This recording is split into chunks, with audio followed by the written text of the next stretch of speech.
الحمد لله الحمد لله وكفى وسلام على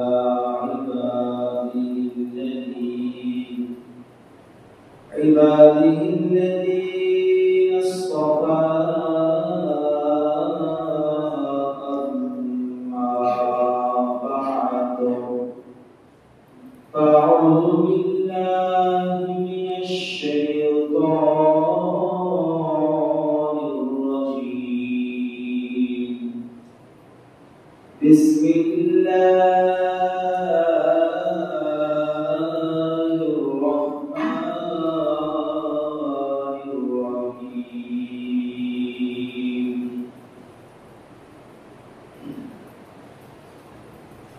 ونفخ في الصور فصعق من في السماوات ومن في الأرض إلا من شاء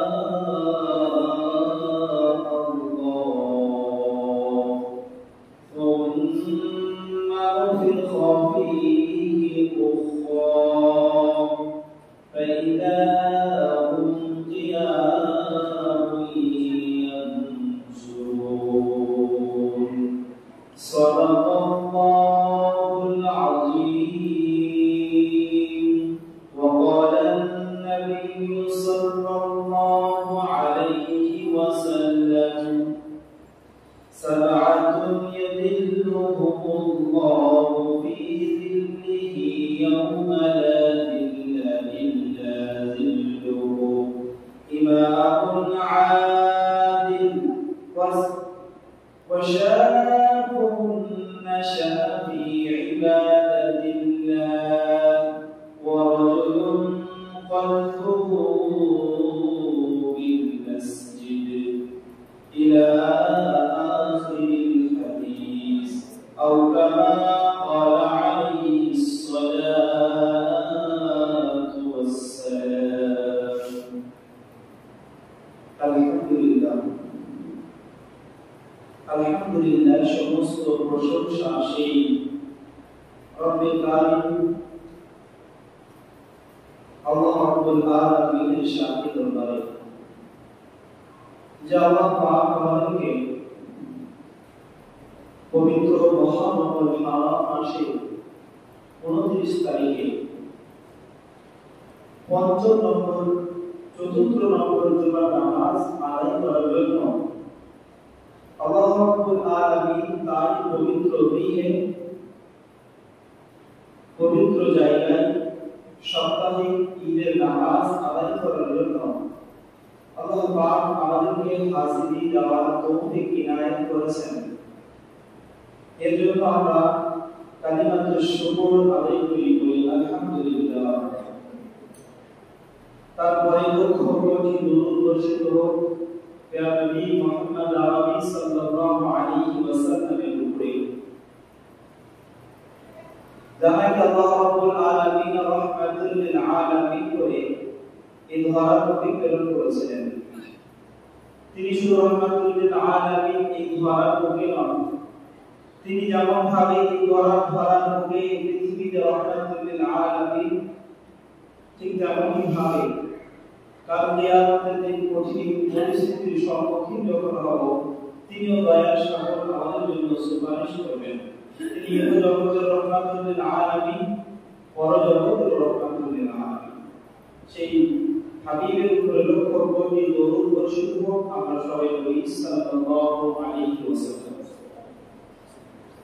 সম্মানিত মুহতারাম হাজিরিন, গত সপ্তাহে আমাদের আলোচনা ছিল যে আল্লাহ পাক দুনিয়াকে খারস্তাই করেছেন। এখানে আমাদেরকে মুসাফির হিসাবে দুনিয়াতে প্রেরণ করেছেন। এখানে আমাদেরকে একজন এক্সাম হলের যেমন পরীক্ষার্থী হিসাবে বানানো হয়, ঠিক তেমনি ভাবে আল্লাহ পাক আমাদেরকে আগামী দুনিয়াতে একটা পরীক্ষার্থী হিসাবে প্রেরণ করেছেন, পাঠিয়েছেন। আবার কিন্তু আমাদেরকে চিরস্থায়ী যে জায়গা আবাদান যে জিন্দেগি, সেই জিন্দেগিতে আমাদেরকে ফিরে যেতে হবে। তবে আমরা অবশ্যই অবগত আছি আল্লাহর হাবিব সাল্লাল্লাহু আলাইহি ওয়াসাল্লাম বলেছেন, যখন দুনিয়া শেষ হয়ে যাবে তখন শুরু হবে মহা ঐতিহাসিক একটা যুদ্ধ। সেই যুদ্ধ যাকে আমরা কিয়ামত বলে জানি, ময়দানে মাহশার হিসেবে আমরা যেটাকে জানি, যে দিনটা হবে 50,000 বছরের। প্রত্যেকটা মানুষ 50,000 বছর দাঁড়িয়ে কাটাবে। সেদিনটা অতি ভয়ানক একটা দিন। প্রত্যেকটা মানুষ নাফসি নাফসি করতে থাকবে। এমনকি আমাদের পয়গম্বর হযরতরাও তারাও নাফসি নাফসি করতে থাকবে। সেই রকম একটা কঠিন দিন আল্লাহর হাবিব মুহাম্মদ আরবি সাল্লাল্লাহু আলাইহি ওয়াসাল্লাম বলেছেন যে আল্লাহ পাক এই কঠিন দিনে, আমরা জানি যে আমাদের যে সূর্য মাথার উপরে এমন অবস্থায় আছে, এই সূর্য 9,30 কোটি মাইল দূরে আমাদের দূরত্ব বজায় রেখে সূর্য আছে। কিন্তু কাল কিয়ামতের দিন, হাসরের দিন আল্লাহ পাক এই সূর্যকে 1.5 কিলোমিটার দূরত্বতে আল্লাহ পাক নিয়ে চলে আসবেন। জমিনের মধ্যে ভূমিকম্প শুরু হবে, নিচে আগুন দাউদাউ করে জ্বলবে, গরমের তাপে মানুষের পা কালো হয়ে যাবে। সেই রকম একটা কঠিন দিন, যে দিনটা আমাদের এই দুনিয়ার 50,000 বছরের সমতুল্য।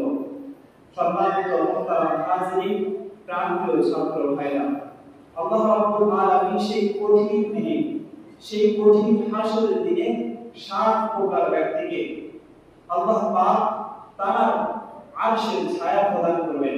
আল্লাহ রাব্বুল আলামিন সেই দিন শুধুমাত্র এবং কেবলমাত্র একটাই ছায়া রাখবেন, আর সেটা হলো আল্লাহ রাব্বুল আলামিনের সেই কুরসি, আল্লাহ রাব্বুল আলামিনের যে স্টেজ, সেই স্টেজের কুরসির ছায়া। সেই ছায়া ছাড়া আর কোন প্রকারের না কোনো দারাস্ত বা গাছের ছায়া থাকবে, না কোনো বিল্ডিং বাড়াখানার ছায়া থাকবে, আর না কোনো তাঁবুর ছায়া থাকবে। কোন রকমের ছায়া থাকবে না। একটা মাত্র শুধুমাত্র আল্লাহ রাব্বুল আলামিনের আরশের ছায়া ব্যতীত আর কোনো ছায়া থাকবে না। সেই ছায়াতে আল্লাহ রাব্বুল আলামিন হাবিবের দ্বারাই আমাদেরকে জানিয়েছেন যে 7 প্রকার ব্যক্তি সেই ছায়াতে সেই সিট গ্রহণ করতে পারবে। আর তাছাড়া প্রত্যেকটা মানুষ তারা নাফসি নাফসি করতে থাকবে আর পেরেশান হয়ে যাবে। সম্মানিত মুহতারাম হাজিরিন, যে 7 প্রকার, যে 7 শ্রেণীর ব্যক্তিরা আল্লাহ রাব্বুল আলামিনের সেই কুরসির নিচে ছায়া, যে ছায়াতে অংশগ্রহণ করবেন, তাদেরকে দেখে শহীদরা, দানশীলরা, এমনকি আম্বিয়া আলাইহিস সালাতু ওয়াস সালাম, নবী কিরামরা তারা রাশ করবে। এটা ওই সমস্ত ব্যক্তি কারা, যারা এত সম্মানের অধিকারী, যারা আল্লাহ রাব্বুল আলামিনের আরশের ছায়ায় বসে, যারা এয়ার কন্ডিশন এসিতে বসে যারা আনন্দে উপভোগ করছে, এই সমস্ত ব্যক্তি কারা? সম্মানিত মুহতারাম হাজিরিন, আল্লাহ রাব্বুল আলামিন যে আরাফাতের মাঠ করবেন, যে কিয়ামতের মাঠ, হাসরের যে মাঠ করবেন, হযরত আদম আলাইহিস সালাতু ওয়াস সালাম থেকে নিয়ে আর আমাদের নবী মুহাম্মদ আরবি সাল্লাল্লাহু আলাইহি ওয়াসাল্লাম পর্যন্ত যতগুলো মানুষ দুনিয়াতে এসেছেন, প্রত্যেকটা মানুষ একই ময়দানে, একটাই মাঠে মানে একত্রিতভাবে থাকতে পারবে। ঠিক তেমনি ভাবে আল্লাহ রাব্বুল আলামিন মানে ময়দানে মাহশার, হাসরের দিনে যে মাঠটা করবেন, এত বড় মাঠ করবেন। ক্রিকেটের মতো মাঠ না, কলকাতার যে সমস্ত বড় বড় স্টেডিয়ামগুলো আমরা দেখি, সেরকম মাঠ না। সম্মানিত মুহতারাম হাজিরিন, হযরত আদম থেকে নিয়ে আমার নবী মুহাম্মদ আরবি সাল্লাল্লাহু আলাইহি ওয়াসাল্লাম পর্যন্ত যতগুলো মানে পুত্র কওমকে আল্লাহ পাক পাঠিয়েছেন, প্রত্যেকটা মানুষ সেই মাঠে মানে জামায়াত হতে পারবেন। এইরকম একটা মাঠ আল্লাহ পাক কিয়ামতের দিন তৈরি করবেন। এবং আল্লাহ রাব্বুল আলামিনের যে আরশ, আল্লাহ রাব্বুল আলামিনের যে কুরসি, আল্লাহ রাব্বুল আলামিন যে স্টেজে বসে থাকবেন, সেই স্টেজটা কোথায় হবে? সেটা হলো আরাফাতের মাঠ। যে সমস্ত হুজ্জাজ সাহেবরা গিয়েছিলেন হজ করতে তারা আরাফাতের মাঠে অবস্থান করেছিলেন। আরাফাতের মাঠে একটা মসজিদ আছে, বিশাল বড় মসজিদ। উলামায়ে কেরাম বলছেন ওই আরাফাতের মাঠের যে মসজিদ যে জায়গায় অবস্থিত, ওই মসজিদের যে মেম্বার আছে, ওই মেম্বারের ওখানে আল্লাহর হাবিব সাল্লাল্লাহু আলাইহি ওয়াসাল্লাম উটের উপরে বসে আর সাহাবাদেরকে খুতবা দিয়েছিলেন। সেই জায়গায় কিন্তু আরাফাতের মাঠে ওই জায়গায় আল্লাহ পাক কিয়ামতের দিনে আল্লাহ পাকের যে কুরসি, আল্লাহ পাকের যে চেয়ার অবস্থান করবেন ঠিক সেই জায়গায়। সম্মানিত মুহতারাম হাজিরিন, এখন কথা হলো কোন ওই সমস্ত ব্যক্তি, কোন সাত প্রকার ব্যক্তি যারা ওই কঠিন দিনে নবী আমদি আলাইহিস সালাতু সালামও নফসি নফসি করবেন, আর কোন সাত প্রকার ব্যক্তি যারা আল্লাহ রাব্বুল আলামিনের আরশের নিচে, আল্লাহ রাব্বুল আলামিনের চেয়ারের নিচে এয়ার কন্ডিশন এসি করে তারা আনন্দ ভোগ করবেন। সম্মানিত মুহতারাম হাজিরিন, গত সপ্তাহে বলা হয়েছিল এক সর্বপ্রথম যে ওই স্থান অধিকার করবেন তারা হচ্ছেন ইমামুন আদিল, ন্যায় ইনসাফকারী বাদশা, ন্যায় ইনসাফকারী শাসক। শুধুমাত্র বাদশা না, আমি বলেছিলাম একটা ফ্যামিলির মধ্যে যে গার্ডিয়ান আছে সে যদি তার ফ্যামিলির প্রত্যেকটা বাচ্চার উপরে, তার স্ত্রীর উপরে, ভাই বাপ মায়ের উপরে যদি সঠিকভাবে ন্যায় ইনসাফ করে, সেই কিন্তু ওই জায়গায় অবস্থান করবে, সর্বপ্রথম সেই অংশগ্রহণ করবে। সম্মানিত মুহতারাম হাজিরিন, আমরা জানি আমাদের ইসলামের লিডার খলিফাতুল মুসলিমিন হযরত ওমর ফারুক রাদিয়াল্লাহু তাআলা আনহু। ওমর ফারুক রাদিয়াল্লাহু তাআলা আনহু তিনি যে ইসলাম যে কানুন নিযুক্ত করে গেছেন, তিনি যে কানুন প্রচারিত করে গেছেন, এখনকার যে বড় বড় লোকমাত্রা, বড় বড় লিডাররা হযরত ওমর ফারুক রাদিয়াল্লাহু তাআলা আনহু সেই সমস্ত কানুনগুলো নিজেদের আইনের মধ্যে বাস্তবায়ন করেছে। হযরত ওমর ফারুকের আদল, ইনসাফ, ন্যায় বিচার আমরা অবলম্বন করেছি। হযরত ওমর ফারুক রাদিয়াল্লাহু তাআলা আনহুর পরে দ্বিতীয় যিনি ইসলামী রাজত্ব কায়েম করেছিলেন, ইসলামের শাসন পরিচালিত করেছিলেন, তিনি হচ্ছেন ওমর বিন আব্দুল আজিজ রাহমাতুল্লাহ আলাইহি। ওমর বিন আব্দুল আজিজ রাহমাতুল্লাহ আলাইহির ঘটনা মর্মান্তিক ঘটনা। তিনি যে ইনসাফ, তিনি যে ন্যায় বিচার কায়েম করে গেছিলেন তা আমাদের সামনে লিপিবদ্ধ করা আছে। সম্মানিত মুহতারাম হাজিরিন, যেমন একটা আমি আপনাদেরকে বলি, আল্লাহর হাবিব সাল্লাল্লাহু আলাইহি ওয়াসাল্লাম বলেছেন, হযরতে ইমাম ওমর ইবনে আব্দুল আজিজ রাহমাতুল্লাহ আলাইহি তিনি বলছেন যে সাওবাত রাদিয়াল্লাহু তাআলা বলেছিলেন যে আল্লাহর হাবিবের থেকে ডাইরেক্ট শুনেছেন। এই সাওবাত রাদিয়াল্লাহু তাআলা আনহু বলেছেন যে আল্লাহর হাবিব সাল্লাল্লাহু আলাইহি ওয়াসাল্লাম বলেছেন যে কাল কিয়ামতের দিন প্রত্যেকটা মানুষ নফসি নফসি করতে থাকবে, পেরেশান অবস্থায় থাকবে, এমনকি নবীরা তারাও পেরেশানির মধ্যে থাকবে। কিন্তু সেই দিন আমার হাউস, আল্লাহর হাবিব বলেন সেই দিন আমার হাউস শহরে আদম থেকে নিয়ে আর শহরে আহমদা, মানে লম্বা একটা হাউস আমার হবে, যার পানি দুধের থেকে সাদা, যার পানি শহর মধুর থেকে মিষ্টি। সেই পানি থেকে আমি যাদেরকে পান করাবো তারা জান্নাতে প্রবেশ করা পর্যন্ত তাদের আর পিপাসা পাবে না। সেই পানি কারা পান করবে? সেই পানি সর্বপ্রথম মুহাজিরিনরা, যারা মক্কা থেকে হিজরত করে মদিনায় গিয়েছিলেন, তারা সর্বপ্রথম হক রাখবেন এই পানি পান করা। আর দ্বিতীয় ওই সমস্ত ব্যক্তি যারা গরীবী অবস্থায় দিন কাটিয়েছে, তার মধ্যে আমরাও পড়ে যাই। ওই সমস্ত ব্যক্তি যারা গরীবী হালাতে দিন পার করেছে, যারা পেরেশানির অবস্থায় মাথার চুল উস্কো হয়ে গেছে, পরিস্থিতির সম্মুখীন হয়ে তারা ময়লা কাপড় পরেছে, জামা কাপড় পরিষ্কার করার জন্য তারা সময়ও পায়নি, টাকাও পায়নি, এবং যারা মানে নিচু বংশের মহিলাদেরকে নিজের বিবাহে রেখেছেন, এই সমস্ত গরিব যারা মানে আয়েশ আরামের সাথে দুনিয়াতে নিজেদের জিন্দেগি কাটাতে পারেনি, সেই সমস্ত ব্যক্তিরাই কিন্তু কাল সেই কঠিন দিনে হাউজের পানি আমার হাত থেকে তারা পান করবে। যখন ওমর ইবনে আব্দুল আজিজ এই ঘটনা শুনলেন যে কাল কিয়ামতের দিন সেই কঠিন পরিস্থিতির দিন ওই দুই প্রকার ব্যক্তি আল্লাহর হাবিব সাল্লাল্লাহু আলাইহি ওয়াসাল্লামের হাতে হাউজে কাউসারের পানি পান করবেন, যে পানি একবার পান করলে জান্নাত পর্যন্ত, জান্নাতে প্রবেশ করা পর্যন্ত আর পিপাসা পাবে না।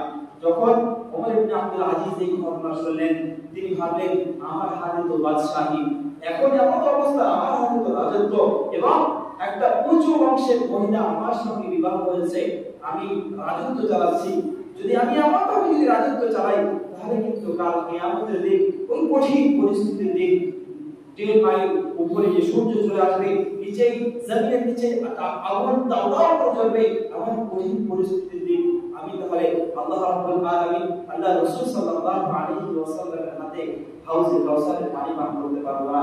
তারপর থেকে এই ওমর ইবনে আব্দুল আজিজ রাহমাতুল্লাহ আলাইহি, যার হাতে বাদশাহী ছিল, রাজত্ব ছিল, কিন্তু সমস্ত বাদশাহীকে পিছনে রেখে, রাজত্বকে পিছনে রেখে তিনি সেখান থেকে নিয়ত করে নিয়েছিলেন আমি ততদিন পর্যন্ত গোসল করব না যতদিন পর্যন্ত না আমার মাথার চুল খুশবু হয়ে যাবে, আমার শরীরের কাপড় পারাগান্ডা হয়ে যাবে, ময়লা হয়ে যাবে, ততদিন পর্যন্ত আমি গোসল করব না। কিতাবের মধ্যে এসেছে ওমর ইবনে আব্দুল আজিজ, যিনি একজন বাদশাহী রাজত্ব পাওয়ার পরেও তিনি একজন গরিবী, একদম নিম্ন পর্যায়ের গরিবের হালতে দিন পার করেছেন। সম্মানিত মুহতারাম হাজিরিন, কিতাবের মধ্যে এসেছে হিদায়াত রাহমাতি কিতাব নামক কিতাবের মধ্যে এসেছে যে ওমর ইবনে আব্দুল আজিজ যখন মারা গেছেন, যখন তার কবরের পাশে তার খাটিয়া রাখা হয়েছে, এমন অবস্থায় এক বিশাল তেজ একটা ঝড় এসেছে। যখন ঝড় হচ্ছে তখন যেন উপর থেকে একটা চিরকুটি, একটা কাগজে কিছু একটা লেখা উঠতে এসে ওমর ইবনে আব্দুল আজিজ রাহমাতুল্লাহ আলাইহি খাটিয়ার পাশে পড়েছে। যে সমস্ত ব্যক্তিরা তারা ওখানে ছিলেন ওই চিরকুটটা খুলেছেন, খোলার পরে দেখছেন যে চিরকুটের মধ্যে লেখা আছে বারাআতুম মিনাল্লাহি ওমর ইবনে আব্দুল আজিজ মিনান নার। সেই চিরকুটের মধ্যে লেখা আছে যে আমি আল্লাহ রাব্বুল আলামিন ওমর ইবনে আব্দুল আজিজের উপর অত্যন্ত খুশি হয়েছি, যার কারণে জাহান্নামের আগুন তার উপরে আমি হারাম করে দিয়েছি। সুবহানাল্লাহ। দুনিয়াতে ছিলেন, দুনিয়াতে থাকার পরেও মরণে কবরে যাওয়ার আগে পর্যন্ত জান্নাতের সার্টিফিকেট পেয়ে গেছেন। সম্মানিত মুহতারাম হাজিরিন, ওমর ইবনে আব্দুল আজিজের দাফন করা হয়েছে ওই যে চিরকুটটা বাতাসে ভেসে এসেছিল, সেই চিরকুটটার ভিতরে দিয়ে দেওয়া হয়েছে। সম্মানিত মুহতারাম হাজিরিন, এই ওমর ইবনে আব্দুল আজিজ যখন তিনি রাজত্ব চালাচ্ছেন, এমন ন্যায় ইনসাফের সাথে তিনি রাজত্ব চালিয়েছেন, কিতাবের মধ্যে এসেছে। আল্লামা ইয়াকুব রাহমাতুল্লাহ আলাইহি ফান্নে তাসাউফ একটা কিতাবের মধ্যে তিনি লিখছেন যে ওমর ইবনে আব্দুল আজিজ রাহমাতুল্লাহ আলাইহি যখন তিনি রাজত্বে, তিনি শাসনকাল চলছে, তখন ইয়ামানে, ইরানের ইমানের আইমান বলে একটা জায়গা শহর আছে, সেই শহরে একজন ব্যক্তি সে পশু পাখি যারা জঙ্গলে নিয়ে যায়, খাওয়াতে নিয়ে যায়, চড়াতে নিয়ে যায়, সে চড়াতে নিয়ে যেতেন। তিনি বলছেন যে ওমর ইবনে আব্দুল আজিজের শাসনকালে একসঙ্গে গরু, একসঙ্গে বকরি, একসাথে শের, বাঘ, সিংহ তারা একই জঙ্গলে, একই ময়দানের মধ্যে তারা চলাফেরা করতো, একই কুয়াতে পানি পান করতো, কিন্তু কখনো একটা বাঘ কোন একটা ছাগলের উপরে, কোন একটা বকরির উপরে কখনো আঘাত করেনি, হামলা করেনি। কার শাসনকালে? ওমর ইবনে আব্দুল আজিজ রাহমাতুল্লাহ আলাইহির শাসনকালে। হঠাৎ তিনি দেখছেন যে হঠাৎ একদিন দেখলাম যে একটা শের, একটা বাঘ একটা ছাগলের উপরে, একটা বকরির উপরে হামলা করেছে। আমি তখন থেকে ভেবেছি নিশ্চয়ই এমন এক ব্যক্তি আল্লাহ রাব্বুল আলামিন তুলে নিয়েছেন, ইন্তেকাল করেছেন, যে নিশ্চয়ই ন্যায় ইনসাফ পরায়ণ বাদশা ছিলেন, আদিল ও ইনসাফ শাসক ছিলেন। তো শোনা গেছে যে টাইমে ওই শের, বকরি, শের, বাঘ, ছাগলের উপরে হামলা করেছিল, ঠিক সেই সময় ওমর ইবনে আব্দুল আজিজ রাহমাতুল্লাহ আলাইহি ইন্তেকাল করেছিলেন। সম্মানিত মুহতারাম হাজিরিন, তখনই তিনি বলছেন নিশ্চয়ই ওমর ইবনে আব্দুল আজিজ রাহমাতুল্লাহ আলাইহির ইন্তেকালের কারণে আজ বাঘ, ছাগলের উপরে, বকরির উপরে হামলা হচ্ছে। সম্মানিত মুহতারাম হাজিরিন, যখন মানুষের মধ্যে হিংসা, মানুষের মধ্যে জুলুম শেষ হয়ে যাবে, তখন পশু পাখির মধ্যে জুলুম, পশু পাখির মধ্যে হিংসা শেষ হয়ে যাবে। সম্মানিত মুহতারাম হাজিরিন, তো এমনই ভাবে যেমন এই রকম যারা আদিল ইমামরা আদিল ন্যায় শাসক বাদশা ন্যায় শাসক মানে ন্যায় বিচারক শাসক যারা থাকবেন আল্লাহ রাব্বুল আলামিন কাল কিয়ামতের দিনে ওই আরশের যে প্রথম স্থান অধিকার করবেন এই ইমামরা আদিল। সম্মানিত মুহতারাম হাজিরিন, তারপরে আছে ওই শাবুন নাশআ ফি ইবাদাতিল্লাহ, ওই সমস্ত জওয়ান যুবক যারা তাদের জওয়ান অবস্থা আল্লাহ রাব্বুল আলামিনের রাস্তায় ইবাদত উপাসনা জিকির আজকারের মধ্যে দিন কাটাচ্ছে। শাবুন নাশআ ফি ইবাদাতিল্লাহ, ওই সমস্ত যুবক যারা আল্লাহ রাব্বুল আলামিনের রাস্তায় জওয়ানি অবস্থায় তারা দিন কাটিয়েছে। সম্মানিত মুহতারাম হাজিরিন, ওই সমস্ত ব্যক্তি ওই সমস্ত নওজওয়ান যারা আল্লাহ রাব্বুল আলামিনের ওই আরশের ছায়ায় দ্বিতীয় স্থান অধিকার করবে, যখন প্রত্যেকটা মানুষ এমনকি নবীরা নফসি নফসি করতে থাকবে, কিয়ামতের দিন হাসরের দিন সেই সময় একটাই মাত্র ছায়া থাকবে, শুধুমাত্র ছায়া একটাই, যেটা আরশের ছায়া আল্লাহ রাব্বুল আলামিনের কুরসির ছায়া। আর সেই ছায়ার মধ্যে 7 প্রকার ব্যক্তির মধ্যে দ্বিতীয় প্রকার ব্যক্তি হচ্ছে ওই সমস্ত যুবক ওই সমস্ত জওয়ান যারা আল্লাহ নিজেদের যৌবনকে নিজেদের খাহিশাতকে পিছে রেখে আল্লাহ রাব্বুল আলামিনের ইবাদত উপাসনা জিকির আজকার করছে। সম্মানিত মুহতারাম হাজিরিন, ইমাম গাজ্জালী রাহমাতুল্লাহ আলাইহি মুকাশাফাতুল কুলুব নামক কিতাবের মধ্যে এক নওজওয়ান গোলামের ঘটনা উল্লেখ করেছেন। সে জাওয়ানি অবস্থায় আল্লাহ রাব্বুল আলামিনের কত নিকটবর্তী ছিলেন সেই ঘটনার মাধ্যমে বাস্তবায়িত করেছেন। সম্মানিত মুহতারাম হাজিরিন, ঘটনা শুনিয়ে এর থেকে শিক্ষা অর্জন। ইমাম গাজ্জালী রাহমাতুল্লাহ আলাইহি লিখছেন যে আমরা জানি আমাদের গততে গোলাম বানি কেনা বেচা হলো, তখন একজন মালিক সে বাজারে গিয়েছে একটা গোলাম কিনবে। যখন গোলাম কিনবে কথাবার্তা কমপ্লিট, গোলাম তখন শর্ত লাগিয়েছে, আমার মালিক আমি আপনার কাছে বিক্রিত তখনই হব যখন আপনি আমার 3টে শর্ত অ্যাকসেপ্ট করবেন, কবুল করবেন। 3টে কথা যখন আমার রাখবেন আমি আপনার কাছে বিক্রি হব। যদি 3টে কথা রাখেন তো আমি অনেক উপকৃত হব। সম্মানিত মুহতারাম হাজিরিন, মালিক তখন গোলামকে জিজ্ঞাসা করছে কি এমন কথা বলো?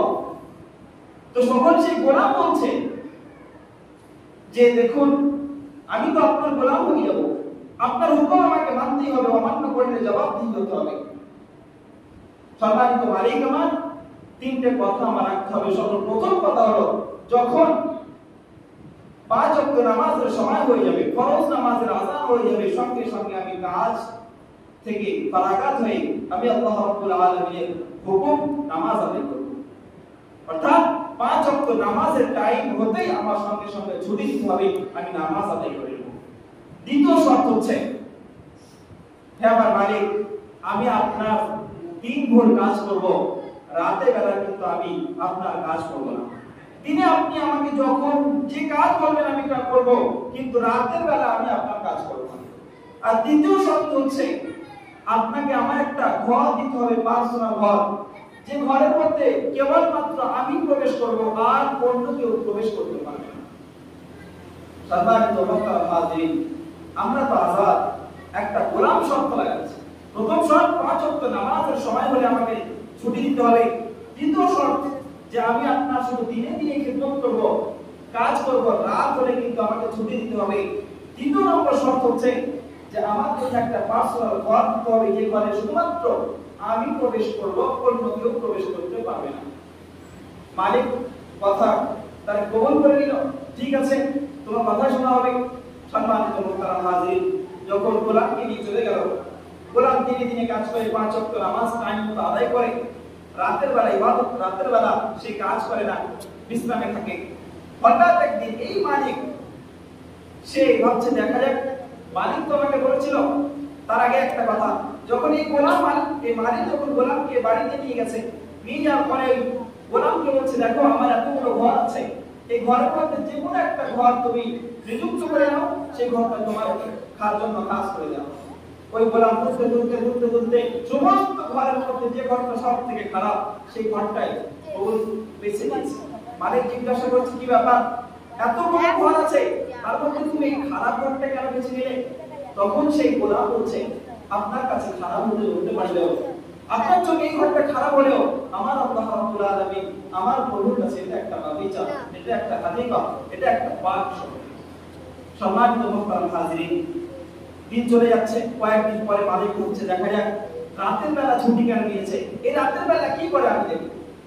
সম্মানিত মুহতারাম হাজিরিন, মালিক রাতের বেলা ঘুম থেকে উঠেছে, ওঠার পরে ওই ঘরে, যে ঘরে সেই গোলাম থাকে, সেই গোলামকে দেখার জন্য কোনো একটা ছিদ্র থেকে দেখছে যে গোলাম কি করছে। সম্মানিত মুহতারাম হাজিরিন, তো মালিক দেখছে যে গোলাম সিজদার মধ্যে পড়ে আছে, আর তার সিজদা জায়গা থেকে নিয়ে আকাশ পর্যন্ত, আসমান পর্যন্ত একটা নূরের আলো জ্বলছে। মালিক তো অবাক, একটা গোলাম সিজদার মধ্যে পড়ে আছে, আর তার উপর থেকে নিয়ে একটা আলো, নূরের আলো আসমান পর্যন্ত চলে গেছে। মালিক হতভম্ব হয়ে গেছে। তারপরে তার ওয়াইফকে ডেকে এনেছে, এসো তোমাকে একটা আশ্চর্যজনক জিনিস দেখাই। ওয়াইফকে ডেকে এনেছে, এনে দেখাচ্ছে ওই জিনিসটা। তখন ওই গোলামটা আল্লাহ রাব্বুল আলামিনের কাছে জোর জোর কাঁদছে, বলছে, হে আল্লাহ, আমি যদি কোন মালিকের গোলাম না হতাম, তাই আল্লাহ আমি যেমন রাতে ইবাদত করি ঠিক দিন ভোর তোমার ইবাদত করতাম।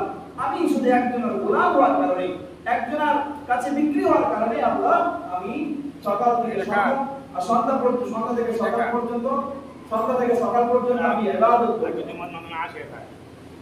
সম্মানিত মুহতারাম হাজিরিন, সকাল যখন হয়ে গেছে, হয়ে যাওয়ার পরে সকাল যখন হয়ে গেছে তখন ওই বিবি এবং গোলাম, মালিক এবং তার বিবি এসে গোলামকে ডেকে বলছে, গোলাম একটা কথা রাখতে হবে। কি কথা? যে তোমার আজ থেকে আমরা তোমাকে আযাদ করে দিলাম, সকাল থেকে সন্ধ্যা পর্যন্ত আর সারা রাত তুমি আল্লাহর ইবাদত করো। তোমাকে আমাদের গোলামে আমাদের খুব কাজ করবো, তোমার বন্ধু আমরা আযাদ করে দিলাম। সম্মানিত মুহতারাম হাজিরিন, তখন সেই গোলাম চিল্লাতে আল্লাহ রাব্বুল আলামিনের কাছে বলছিল, হে আল্লাহ, এটা শুধুমাত্র তোমার এবং আমার মধ্যে একটা রাজ ছিল, একটা চুক্তি ছিল যে আল্লাহ আমি দিনে দিনে ইবাদত, আমি যদি দিনের বেলা কারোর গোলাম না হতাম তাহলে তোমার ইবাদত করতাম। আমি একজনের গোলাম বলে তাই রাতে তোমার ইবাদত করি। আজ আমার মালিক এবং মালিকের স্ত্রী তারা জেনে গেছে যে আমার রাজ, আমার এবং তোমার মধ্যে যে চুক্তিটা হয়েছিল সেই চুক্তি তারা জেনে গেছে, সুতরাং আমি আর বেঁচে থাকতে চাই না। সম্মানিত মুহতারাম হাজিরিন, সঙ্গে সঙ্গে ওই জওয়াদ মুলাজিম সেখানেই মৃত্যুবরণ করে। এখান থেকে আমাদের শিক্ষা নেওয়া দরকার। সে একজন গোলাম ছিল, সে একজনের কাছে বিক্রি ছিল, তারপরেও সে ওই জওয়ান অবস্থায় নিজেকে আল্লাহ রাব্বুল আলামিনের জন্য বিলিয়ে দিয়েছিল। তাহলে আমাদেরকে কি করতে? আমাদের জওয়ান যুবক ছেলেদেরকে দেখা যায় সকাল থেকে সন্ধ্যা পর্যন্ত এরা বিভিন্ন রকম বিষয়ের মধ্যে লিপ্ত। আমরা যারা বড়রা আছি তারা দেখতে পাই, যারা নামাজ পড়ি, যারা দিন সম্পর্কে আলাপ আলোচনা করি, তাদেরকে দেখি, দেখার পরেও তাদের টোকার মতো যে ক্ষমতা, সে ক্ষমতাকে আমরা রাখি। সম্মানিত মুহতারাম হাজিরিন, আমার জওয়ান যুবক ভাইদের কাছে একটাই মাত্র রিকোয়েস্ট, আল্লাহ রাব্বুল আলামিন জওয়ানি বয়সের ইবাদতকে বেশি অ্যাকসেপ্ট করেন, কবুল করেন। আরে বয়স হয়ে গেলে তো তখন, আরে কথাই আছে না, কামজোর ভিড়িয়া বি মুক্তাজু গান জানা হয়। যখন একটা শের সে যখন বুড়ো হয়ে যায়, সে যখন স্বীকার করতে পারে না, তখন আল্লাহ ওয়ালা হয়ে যায়। তখন আল্লাহ ওয়ালা হয়ে যায় ঠিক তেমনি ভাবে যত বুড়োরা আছে, বয়স্ক আছে, তারা যখন বয়স হয়ে যাবে, জওয়ান যুবক পেরিয়ে যখন বয়স্ক হয়ে যাবে, কোনো রাস্তা পাবে না, তখন এসে মসজিদে সময়। কিন্তু জওয়ান অবস্থায় আল্লাহ রাব্বুল আলামিনের রাস্তায় আল্লাহর ঘরে আসা, এটাই সবথেকে বড় কামিয়াবির বিষয়। আর এটা হযরত আদম থেকে নিয়ে আমরা নবী সাল্লাল্লাহু আলাইহি ওয়াসাল্লামের সবার সুন্নাত। আল্লাহ রাব্বুল আলামিন আমাদের সবাইকে 5 ওয়াক্ত নামাজ যথাসময়ে মসজিদে এসে আদায় করার তৌফিক দান করুন। সম্মানিত